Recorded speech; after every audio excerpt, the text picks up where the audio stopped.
Gatekeeper is the equivalent of taking a game like Risk of Rain 2, removing all of the rewarding elements and limiting the camera to a top-down perspective. That's about all there is to it. If you appreciate the exciting and often endless hours of grinding, getting stronger until you either bail on a run or get killed in the scaling process, then Gatekeeper might not be the game for you. I believe it's a little too similar to Risk of Rain 2, and by similar, I mean a downright copy and downgrade in every way possible. If I'm being brutally honest, and I always am with my reviews, along with Gatekeeper feeling too similar to Risk of Rain, and having played Risk of Rain for over 200 hours, I don't really feel or see the need in starting over from the very beginning. It's different, yes, but it's ultimately the same game, just with different characters, similar upgrades, and unique upgrades to the game itself, but it's exhausting to play through because you'll be spending hours in one run, as well as hours farming for all of the choice unlocks and characters to make it further. The music itself is very decent, a little nostalgic with some of the riffs played throughout a couple of the tracks, but aside from that, it gets pretty boring to listen to, eventually having to be turned off and replaced by your own playlist to make it somewhat bearable. I wouldn't say the gameplay is okay. It's somewhat enjoyable in the sense that it's something to play when you have absolutely nothing better to do with your time. Not to say it wasn't good, but it does produce a mix of both fun and repetitively boring sensations,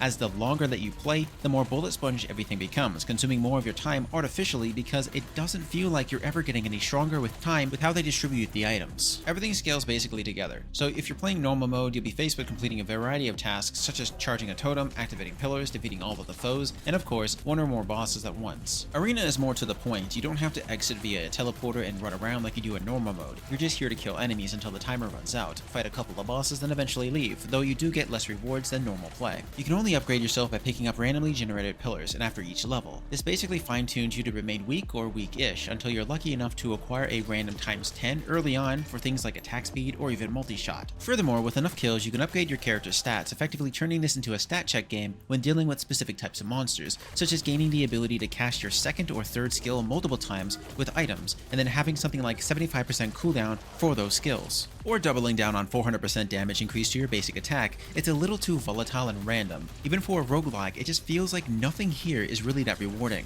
When compared to the Steam Nexus demo, something feels heavily modified or removed from the experience. I don't remember it being this boring. I love Risk of Rain, but I don't love it enough to want to play it entirely in a different camera viewing angle, while also having to do everything all over again from the very beginning, that being the achievements, character unlocks, and the upgrades. After about 2 hours, I was kinda just passing out due to the lack of wanting to continue playing. I really did try to see what it could be, but all I could think about was wanting to stop playing, put it down, and then load up Risk of Rain 2.